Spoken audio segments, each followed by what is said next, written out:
निर्भया के बाद 67% घटना बढ़ी दिल्ली में। 5,000 करोड़ रुपया लगा करके पीएमसीएच से भरोसा उठ गया। 9 बजे के बाद बच्चियां कहाँ निकलती हैं? लगभग लॉज का बेटा दलाल है, लगभग लॉज का मालिक दलाली करता है। सम्राट बाबू गरीब पर तो बुलडोजर चल रहा है, उस पर बुलडोजर कब चलेगा? ब्रह्मा फैसी में तो साफ दिखता है थाना प्रभारी इसमें इन्वॉल्व है। शंभू गर्ल्स हॉस्टल के बाद अब एक बार फिर से परफेक्ट गर्ल्स पीजी हॉस्टल अब सुर्खियों में है। आपको बताते चले कि पूर्णिया के निर्दलीय सांसद आज Pappu Yadav perfect girls hostel पहुंचे। आपको बताते चले कि 6 जनवरी को यहाँ की एक छात्रा ने सुसाइड कर लिया था और उसके बाद कहीं ना कहीं इस पर सियासत शुरू हो चुकी है। आपको बताना चाहेंगे कि यही वो हॉस्टल है जहां पर पप्पू यादव पहुंचे थे और उन्होंने साफ तौर पर अब सवाल खड़े किए हैं। उन्होंने सम्राट चौधरी को भी कहा है कि जल्द से जल्द जिस तरीके से पीजी हॉस्टल्स में जो घटना घटी है उसकी निष्पक्षता से जांच करे। साथ ही उन्होंने जो पुलिस है उनकी कार्रवाई पर भी है सवाल खड़े किए। उन्होंने साफ तौर पर कहा कि जिस तरह से 5500 करोड़ रुपए का पीएमसीएच बना है फिर भी पोस्टमार्टम रिपोर्ट एम्स क्यों भेजा गया, उन्होंने तमाम सवाल खड़े किए हैं। साथ ही साथ जो है गृह मंत्री सम्राट चौधरी से उन्होंने गुजारिश भी की है कि जिस तरह से लगातार 2 घटना घटी है, चाहे वो जहानाबाद की बेटी की बात हो या यहाँ औरंगाबाद की बेटी की बात हो, उन्होंने साफ तौर पर कहा है कि दिल्ली में 67% जो है घटनाएं बढ़ी है। निर्भया कांड के बाद 67% घटनाएं बढ़ी है और कहीं ना कहीं अब सरकार को उन्होंने घेरे में लिया है। बिहार का लगभग मामला है मानवर, इसको समझिए भ्राता से। लगभग आप कंकर बाग जाइए, आप महेंद्रू जाइए, आप गर्दनी बाग जाइए, आप बोरिंग रोड जाइए, सर बुरी स्थिति है। मैं बार बार कहता हूं कि सीसीटीवी फुटेज 2 से 3 महीना साल भर के अंदर जांच किया जाए कि 10 बजे के बाद 1 बजे तक 4 बजे सुबह तक गाड़ियां कहां से आती है, फॉर्च्यूनर, मर्सिडीज, इंडिवर, या ये गाड़ियां में फिर कौन जा रहा है और कहां जा रहा है, क्या दिक्कत है इसको देखने में।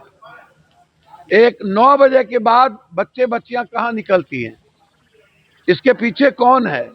मैंने कई बार कहा कि लगभग पैसे वाले, लगभग लॉज का बेटा दलाल है, लगभग लॉज का मालिक दलाली करता है। मैंने कहा कि वो एनओसी नहीं मिला, 6 माला बिल्डिंग, उस पर बुलडोजर, सम्राट बाबू गरीब पर तो बुलडोजर चल रहा है, उस पर बुलडोजर कब चलेगा? ये लॉजेज पर बुलडोजर आपके कब चलेंगे जिसका कोई रजिस्ट्रेशन नहीं है, कोई निगरानी नहीं है? हम हाथ जोड़ करके सम्राट बाबू से मांगेंगे, आप भाई हैं हमारे और आपकी ही बच्ची हैं, बचा लीजिए। बच्ची डरी हुई है, बच्ची डर के कारण पिता लेके चला न जाए, वह लॉज के खिलाफ बोलना नहीं चाहती है, क्योंकि इस कंट्री में निर्भया के बाद 67% घटना बढ़ी दिल्ली में। आप इसको समझिए। तो हम हर परिस्थिति में ये चाहते हैं कि दोनों जगह सरकार, सम्राट बाबू आपकी है, सीबीआई इंक्वायरी करा दिया जाए, और जो औरंगाबाद की बेटी और परफेक्ट हॉस्टल में जो उसी दिन आत्महत्या किया गया, आप कह रहे हैं आत्महत्या कर लिया, बच्ची आत्महत्या क्यों कर रही है? 2 लड़की कैसे घुस गए पप्पू जी हॉस्टल में? मैं वही बात तो कह रहा हूं कि इस हॉस्टल में 2 लड़के आना, कौन है वो 2 लड़के? मैं धन्यवाद दूंगा आपको और सारे चैनल को। मैं सरकार से पूछना चाहता हूं, पीएमसीएच पर आपका भरोसा क्यों उठ गया?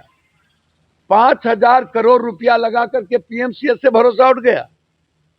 सारी चीजें उसमें है कि कोर्स हुआ, प्राइवेट पार्ट पर सूजन है, आपने उसको डिफाइन किया है कि प्रेशराइज किया गया है, जबरदस्ती करने का प्रयास हुआ है।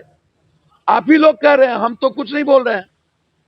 हम तो सिर्फ इतना कह रहे हैं कि ना तो आप थाना प्रभारी को सस्पेंड कर रहे हैं, ना रिमांड ले रहे हैं, ना कपड़े का पता है, ना आप अस्पताल, वो हार्ट अस्पताल था, वहां क्यों ले गए? राजश्री हॉस्पिटल में क्यों नहीं ले गए? कपड़े माँ बाप को क्यों नहीं दिए? कभी कुछ कभी कुछ कभी कुछ कभी कुछ। पप्पू जी, कल हॉस्टल के बाहर जो एक रोशनी है वो बिना नंबर प्लेट वाली भैया मैंने देखा पूरी मिटाने की कोशिश हो रही है। अभी तक उनको रिमांड पर नहीं लेना, हॉस्पिटल के खिलाफ कार्रवाई नहीं करना, हॉस्टल पर बैन नहीं लगाना, रजिस्ट्रेशन वाले हॉस्टल पर प्रक्रिया नहीं करना, पीएमसीएच के पोस्टमार्टम रिपोर्ट 12 तारीख को आ गया, उसके बाद लाठीचार्ज करना, फिर कार्रवाई करना, 13 को भी उसी बात को दोहराना, 9 तारीख तक एफआईआर ना होना, 6 तारीख को वर्जन नहीं लेना थाना प्रभारी के द्वारा।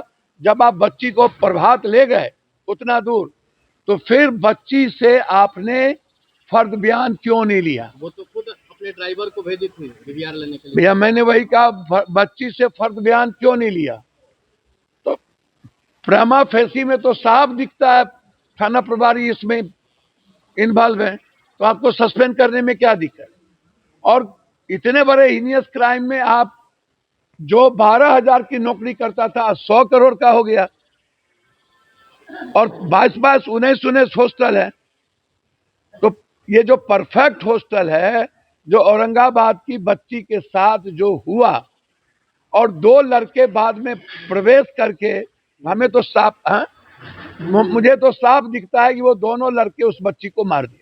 मर्डर है, बिल्कुल मर्डर। रिपोर्ट नहीं दिया जा रहा जल्दी। भैया जब तक हमारे सजग प्रहरी आप नहीं जगोगे तब तक पोस्टमार्टम रिपोर्ट, आप बिहार की जनता से भरोसा मत करो। बिहार की जनता भरोसे के लायक नहीं रह गई। इनको लड़ने की हिम्मत नहीं है, बोलने की हिम्मत नहीं है, और प्रशासन को कोई बेटी से, कोई माँ से कोई मतलब नहीं, क्योंकि इसमें प्रशासन, नेता और माफिया, जैसे थाना, हॉस्टल और हॉस्पिटल, ये तीनों का नेक्सस है हमारी बेटी जहानाबाद की निर्भया को लेकर। यहाँ की बेटी निर्भया को लेकर भी नेक्सस है। इन लोगों पर तुरंत एफआईआर होना चाहिए, और परफेक्ट के जो मालिक है उसको अविलंब गिरफ्तार करके पूछताछ होनी चाहिए, जेल जाना चाहिए। वो दोनों लड़के की गिरफ्तारी होनी चाहिए जिसने हमारी बच्ची का मर्डर करके यहाँ से निकला। गृह मंत्री को उन्होंने घेरे में लिया है। साफ तौर पर उनका कहना है कि जिस तरीके से लगातार पटना में घटनाएं बढ़ रही है, जिस तरह से लगातार अवैध रूप से हॉस्टल का संचालन किया जा रहा है, कहां तक उचित है। कैमरा पर्सन गोलू के साथ सुधीर रमन, NBC 24 पटना।